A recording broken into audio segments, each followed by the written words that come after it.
नमस्कार।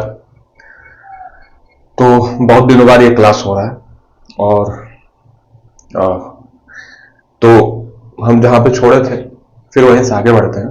और मैथ के जो चैप्टर चल रहा था परसेंटेज आपका, उसका हम लोग टाइप वन क्वेश्चन लगा रहे थे।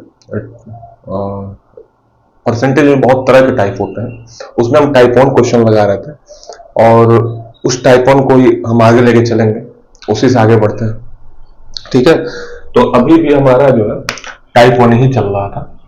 टाइप वन के जितने भी क्वेश्चन होते हैं वही चल रहे थे, तो हम उसी को लेकर आगे बढ़ेंगे। ठीक है, तो हमने कुछ आसान क्वेश्चन कराए थे, तो थोड़ा सा उससे लेवल बढ़ा के क्वेश्चन है तो उसको लगाते हैं। ठीक है, क्वेश्चन क्या है, यदि 240 का a% c है, यदि 240 का a% c है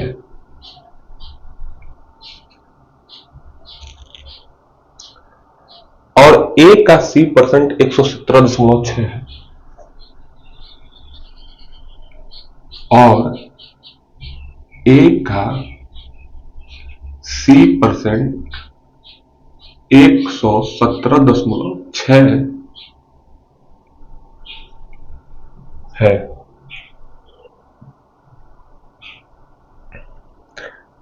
तो a प्लस c का मान ज्ञात कीजिए। तो a प्लस c का मान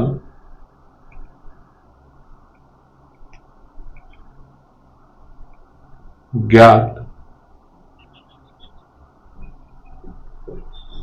कीजिए।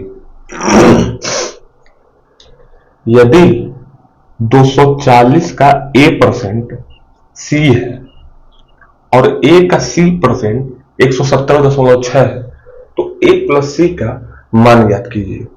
तो a प्लस c का मान ज्ञात कीजिए। इस सवाल को हम कैसे लगाएंगे, तो हम चलते हैं इसको बेसिक से लगाते हैं और देखते हैं कि इसका आंसर क्या आता है।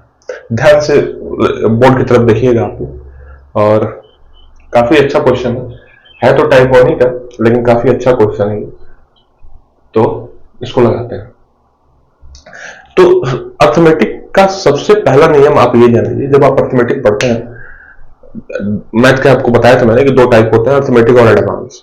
तो जब आप अर्थमेटिक पढ़ते हैं तो उसका सबसे पहला नियम ये जान लीजिएगा कि अर्थमेटिक का सबसे पहला नियम ये है कि क्वेश्चन जैसे जैसे जो जो बोलता जाए, अगर वो चीज आप करते जा रहे हैं तो आप लगभग 20-30% आप क्वेश्चन को सॉल्व कर चुके हैं और आपको क्वेश्चन समझ में आने लगता है। जब उन चीजों को आप लिख देते हैं ना, तो वो चीजें आपको समझ में आने लगती है कि आगे क्या होने वाला है। तो उसी तरह हम इसको करेंगे। इसमें दिया क्या हुआ है, अब एक एक लाइन पढ़ते जाइए और उसको लिखते जाइए। ठीक है, जैसे यहां पे क्या दिया है, यदि 240 का a% c है, यदि 240 का a% c है, अब हम यहां पे ब्लॉक करते हैं और इतना दूर हम अपना कंप्लीट करते हैं, इतना दूर कंप्लीट करते हैं। तो क्या दिया है, 240 का a% c है, c बराबर कितना है 200, थोड़ा सा बड़ा लिखेंगे, 240 का a% परसेंट निकालने के लिए 240 गुणे 100 बट्टा 100 a%, ये c के बराबर। और a का c% 117.6 है और a का c% 117.6 है।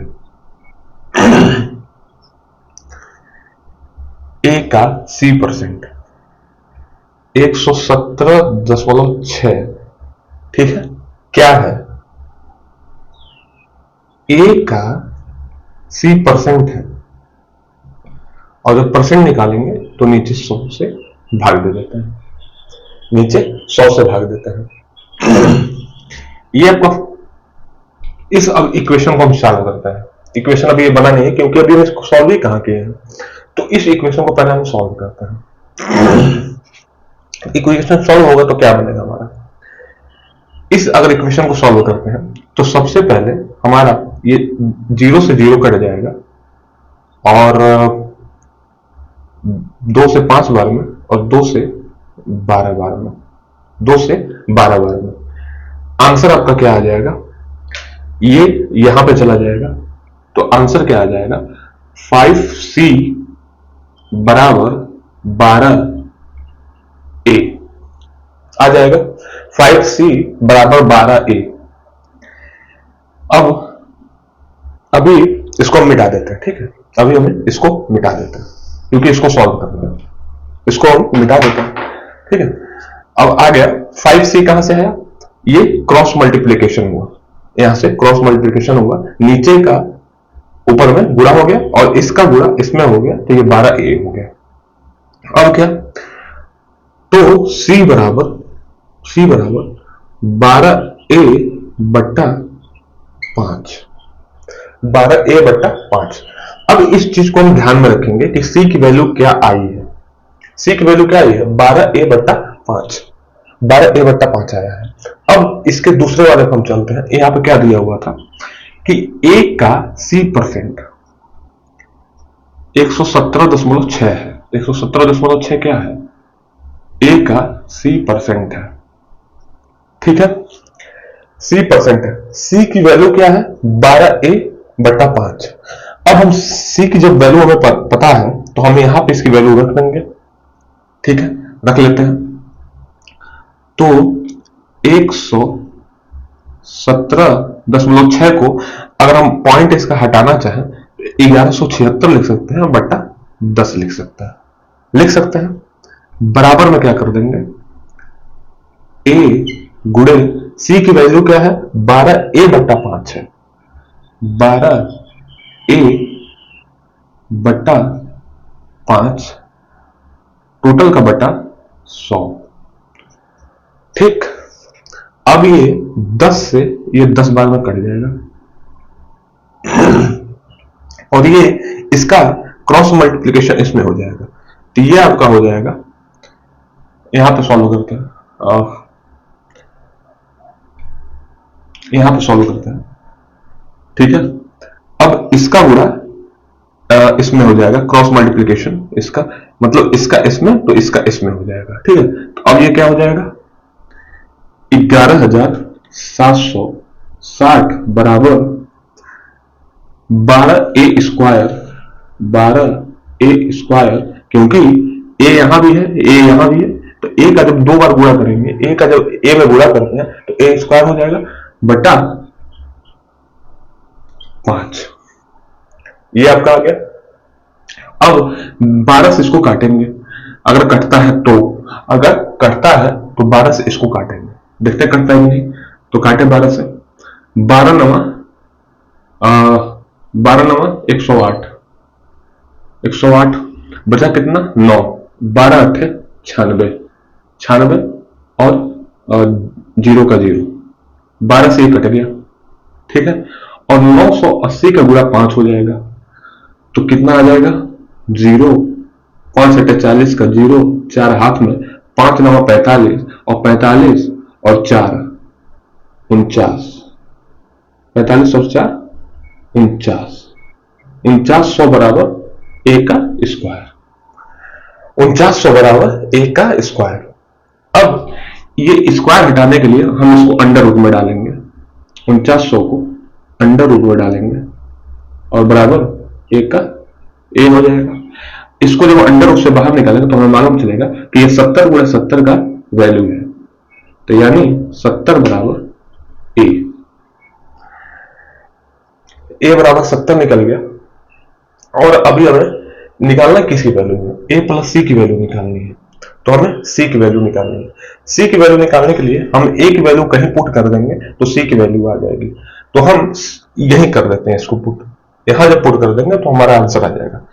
तो C बराबर क्या दिया होगा 12A 12 ए की वैल्यू आई है 70/5, 14 बार में कट जाएगा और 14 का 12 में गुणा कर देंगे तो कितना आ जाएगा? 14 बढ़ेंगे 168। 168। अब हमसे वैल्यू पूछे किसकी गई है कि a प्लस सी की वैल्यू क्या है। सी की वैल्यू 168 आ गई, ए की वैल्यू 70 आ गई। अब इन दोनों को हम प्लस कर लेंगे तो a प्लस सी की वैल्यू 170 प्लस 168, 70 प्लस 170, 7 6 13, 238। ये आपका आंसर हो जाएगा। 238 आपका आंसर हो जाएगा। ठीक है, 238 आपका आंसर हो जाएगा। और ये आपका जो क्वेश्चन है ये पूछा गया था, ये पूछा गया था एसएससी CHSL 2020, एसएससी CHSL 2020 का ये क्वेश्चन है, उसमें ये पूछा गया था। तो मैंने आपको ये कराया।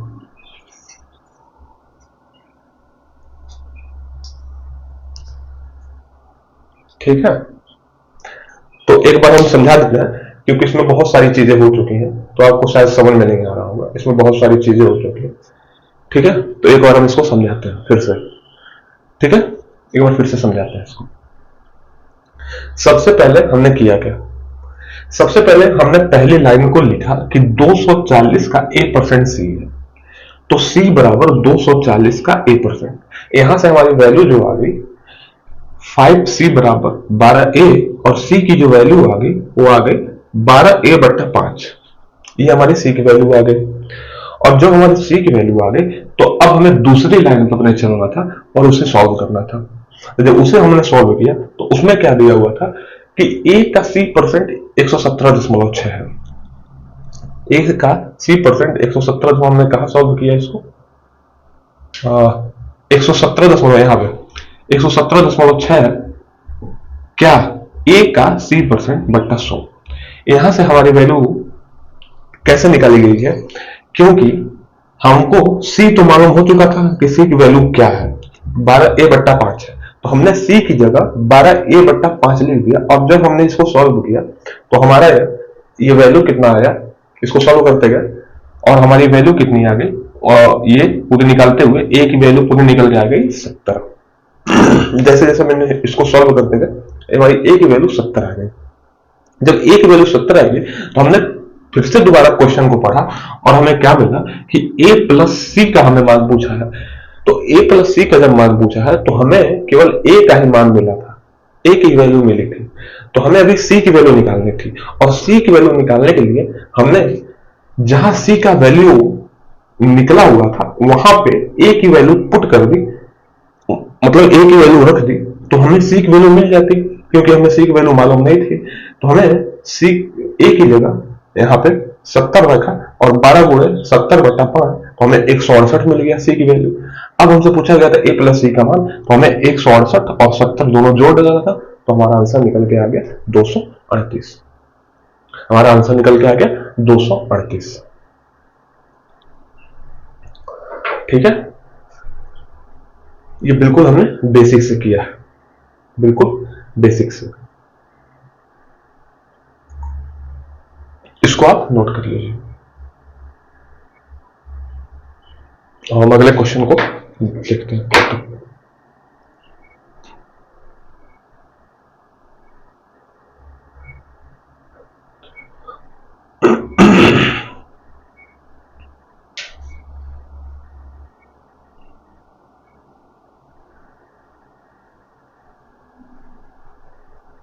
ठीक है, अब हम इसको मिटाते हैं।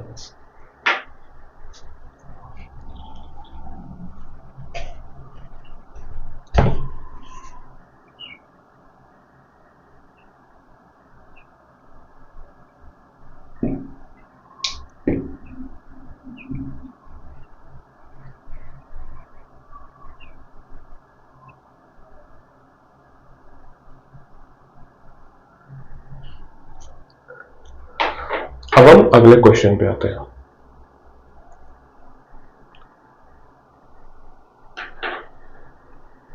अगले क्वेश्चन पे आते हैं। दिया क्या हुआ है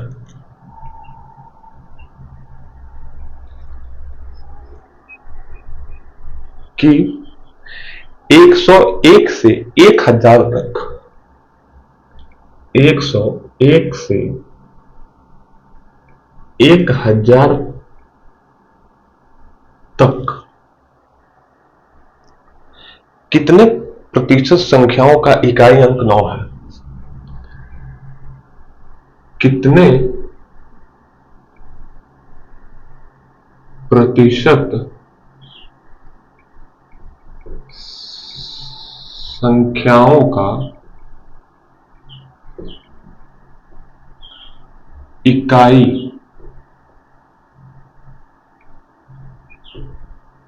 अंक 9 है? हमसे पूछा कि 1 से 100 तक की वैल्यू वो छोड़ चुका है, और हमसे पूछा क्या है कि ऐसे कितनी संख्याएं हैं 101 से लेके 1000 तक कि जिसकी इकाई का अंक 9 है, जिसकी इकाई का अंक 9 है। जैसे हम 1 से 100 के बीच में अगर देखें तो हमारे ऐसे कितनी संख्या है जिसकी इकाई का अंक 9 है। जैसे मान लीजिए 59 लिखते हैं, 59 लिखते हैं, तो हम इकाई और दहाई पढ़ते कहां से हैं? अपनी दाहिनी तरफ से। अपनी दाहिनी तरफ से हम इकाई दहाई पढ़ते हैं, तो ये आपकी इकाई हो गई और ये आपकी दहाई हो गई। इसके बाद कुछ रहता है तो सैकड़ा, 1000, 10,000, लाख, ठीक है। तो वो पूछ कह रहा है कि 101 से लेके ऐसी कितनी संख्या है जिनका इकाई अंक 9 है, जिनका इकाई अंक 9 है। ये नहीं पूछ रहा है कि ऐसी कितनी संख्या है जिनमें 9 है, ये चीज नहीं पूछ रहा है कि ऐसी कितनी संख्या है जिनमें 9 है। आप ऐसे मत ले लीजिएगा कि 95 में भी 9 है और 93 में भी 9 है, तो इस तरह से नहीं, इस तरह से नहीं। वो पूछ रहा है जिस संख्या का इकाई अंक 9 है। तो इसको बताने के पहले एक छोटी सी बात है जो जिसपे जनरली लोगों का ध्यान नहीं देता और इस क्वेश्चन में फंस जाते हैं लोग, इस क्वेश्चन में फंस जाते हैं। किसी भी अंक का अगर पूछता है कि इकाई अंक, मतलब इस चीज का इकाई अंक कितनी बार है इसके और इसके बीच, जैसे यहां पर पूछा ना 101 से लेकर 1000 के बीच, ठीक है। ये पूछ रहा है 101 से लेकर 1000 के बीच कि 9 ऐसी कितनी संख्या है जिनका इकाई अंक 9 है। चाहे वो 5 का पूछ ले, चाहे वो 4 का पूछ ले, चाहे वो किसी का भी पूछ ले, 1 से लेके 100 तक के बीच में, 1 से लेके 100 तक के बीच में, ठीक है। चाहे 101 से लेकर 200 के बीच में, चाहे 201 से लेकर 300 के बीच में, हर संख्या का जो इकाई अंक होता है वो 10 बार आता है, वो 10 ही बार आएगा। जैसे कहने का क्या मतलब है मैं समझाता हूं, शायद मैं उतनी अच्छी तरह से बोल के नहीं समझा पा रहा हूं जितनी अच्छी तरह से मैं आपको लिख के समझाऊं। जैसे वो कह रहे कि 1 से लेके 100 के बीच में ऐसी कितनी संख्या है जिनका इकाई अंक 1 है। मैं कह रहा हूं 1 से लेके 100 तक। अब मैं अभी एग्जांपल बता रहा हूं, मैं अभी एक क्वेश्चन पे नहीं आया, मैं अभी बस एग्जांपल बता रहा हूं। जैसे वो पूछ गए कि 1 से लेके 100 के बीच में ऐसी कितनी संख्या है जिनका इकाई अंक 1 है। परसेंटेज की बात यहाँ पे नहीं होगी, परसेंटेज की बात यहाँ पे नहीं होगी, बस इतना पूछा जा रहा है कि 1 से लेके 100 के बीच में ऐसी कितनी संख्या है जिनका इकाई अंक 1 है। तो हम क्या क्या उठा सकते हैं? 1 को उठा सकते हैं, 11 उठा सकते हैं, 21 उठा सकते हैं, 31 उठा सकते हैं, 41 उठा सकते हैं, 51 उठा सकते हैं, 61 उठा सकते हैं, 71 उठा सकते हैं, 81 उठा सकते हैं, 91 उठा सकते हैं। इसके अलावा भी कोई संख्या है क्या कि जिसका इकाई अंक 1 आता हो? आप 1 से लेकर 10 तक के बीच में देख लीजिए, 11 से लेकर 20 तक के बीच में देख लीजिए, चाहे 31 से लेकर इसके बीच में देख लीजिए। तो कहने का मतलब यह है कि किसी के बीच में भी पूछे, मतलब 100 अंकों के बीच में अगर पूछता है तो हर एक संख्या 10 बार इकाई अंक के तौर पर आती है। हर एक संख्या इकाई अंक के तौर पे 100 अंकों के बीच 10 बार आती है और 10-10 के गैप में आती है। जैसे देखिए 1 से 11 के बीच में 10 का गैप, 10 से 21 के 11 से 21 के बीच में 10 का गैप, 21 से 31 के बीच में 10 का गैप, और ऐसे ही 10 का गैप चलता जा रहा है, ऐसे ही 10 का गैप चलता जा रहा है। इसी तरह वो चाहे 2 का इकाई अंक पूछते हैं कि ऐसी कितनी संख्या है जो 1 से 100 के बीच में जिनका इकाई अंक 2 है, वो भी 10 ही होगा। कैसे होगा? 2, 12, 22, 32, 42, 52, 62, 72, 82, 92। इनके अलावा ऐसी कोई संख्या नहीं होगी जिनका इकाई अंक 2 होगा। इसी तरह ये पूछ रहा है 101 से 1000 तक के बीच में ऐसी कितनी संख्या है जिनका इकाई अंक 9 है, जिनका इकाई अंक 9 है। तो कंफर्म है कि 1 से 100 तक को तो 10 बार होता ही है। तो ये पूछ रहा है 101 से पूछ रहा है, 1 से नहीं पूछ रहा है, 101 से पूछ रहा है। तो सबसे पहले हम ये देखेंगे कि हमें ये कंफर्म हो गया कि 100 अंकों के बीच में कोई भी संख्या 10 बार इकाई अंक के तौर पे आती है, 10 बार इकाई अंक के तौर पे आती है। तो यहां से कितना बार अभी 100 बचा हुआ है? 101 से लेके 1000 तक कितनी बार 100 संख्याएं आएंगी, कितनी बार 100 संख्याएं आएंगी? तो अगर ये 100 से कहता, अगर मान लो ये 100 से कहता कि 1000 के बीच में ऐसी कितनी संख्या है जिनका इकाई अंक 9 है, तो 1 से लेके 1000 तक पूछता है, 1 से लेके 1000 तक पूछता कि ऐसी कितनी संख्या है जिनका इकाई अंक 9 है। ठीक है, तो 1 से लेके 1000 तक के बीच में कितनी बार 100 संख्याएं आएंगी? जैसे 1 से 100 तक आएगा, फिर 101 से 200 तक का आएगा, फिर 201 से 300 तक का, फिर 301 से 400 तक का, ऐसे चलते जाएंगे। तो इसमें आएंगी 10 बार, 100 संख्या 10 बार आएंगी। कैसे आएंगी? पहली बार तो 1 से 100 तक का आएंगी, फिर 101 से 200 तक आएंगी, फिर 201 से 300 तक, फिर 301 से 400 तक, फिर 401 से 500 तक, फिर 501 से 600 तक, फिर 601 से 700 तक, फिर 701 से 800 तक, फिर 801 से 900 तक, फिर 901 से 1000 तक। अब गिन लो कि कितनी संख्याएं, कितनी बार 100 संख्याएं 1 से 1000 के बीच में आई हैं। तो 1, 2, 3, 4, 5, 6, 7, 8, 9, 10 बार आई है।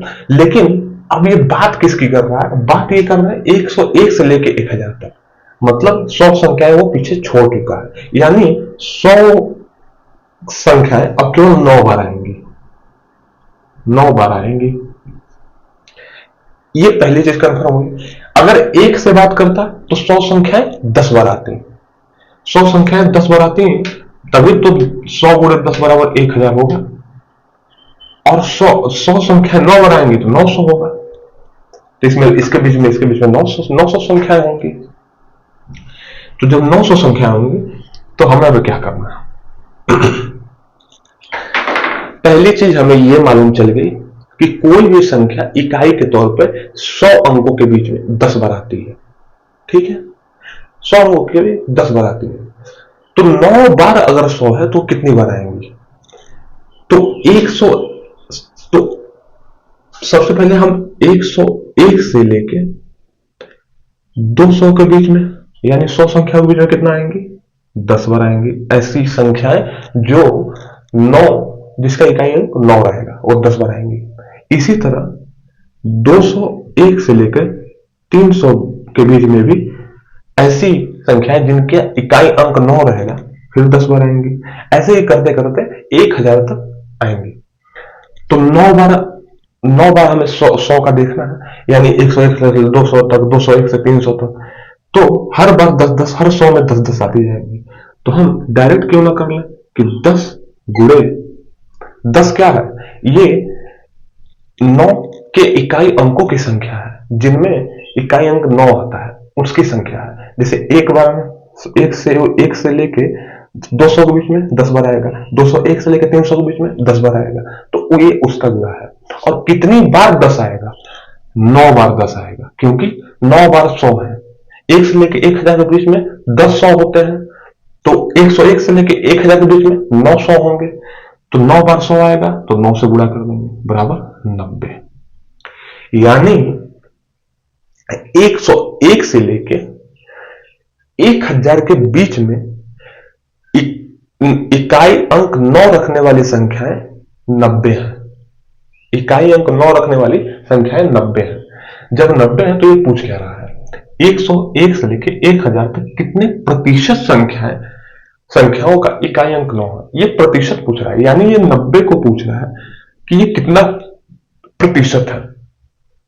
तो प्रतिशत कैसे निकालते हैं, जब हम प्रतिशत मान लीजिए हम नंबर भी पाते हैं तो हम प्रतिशत कैसे निकालते हैं। जैसे मान लीजिए कुल पूर्णांक है हमारा 500 का, कुल पूर्णांक है हमारा 500 का, और हमने उसमें से पाया 300 पाया, और हमें परसेंटेज निकालना है तो हम 100 से गुणा करते हैं। तो क्या होता है, इन दो जीरो से ये दोनों जीरो कट जाता है, 5 छक्का 30 हो जाता है, यानी हमने 60% गेन किया है। उसी तरह ये पूछ रहा है कि ये कितने परसेंट है। तो टोटल हमारा पूर्णांक कितना है, 900 का। 900 क्यों है, क्योंकि ये 101 से लेकर 1000 तक की बात कर रहा है। अगर 1 से 1000 तक की बात करता तब तो 1000 संख्याएं होती, लेकिन 101 से लेकर 1000 तक की बात कर रहा है तब 900 संख्याएं होंगी। और 900 में से हमने कितना नंबर पाया है, केवल 90 नंबर, तो हम 90 ऊपर रख देंगे और 100 से गुणा कर देंगे, क्योंकि परसेंटेज की बात कर रहा है। 2 जीरो से 2 जीरो कट जाएगा और ये कट जाएगा, आ जाएगा 9 10 में 90, यानी 10%। ये आपका आंसर हो जाएगा, ये आपका आंसर हो जाएगा।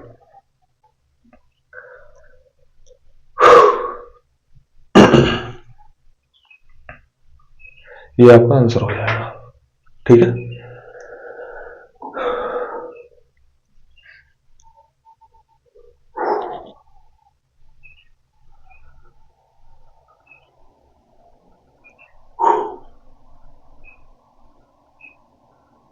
थोड़ा मैं पंखा बंद कर दूं, शायद आपको सुनाई ना दे रहा हो, तो पंखा मैं बंद कर देता हूं।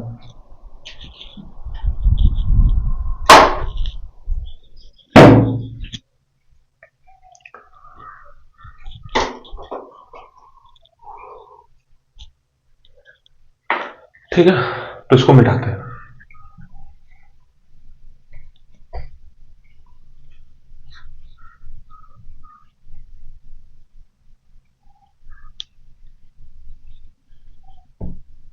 अगर आपको, जैसे मान लीजिए मैं पढ़ा रहा हूं,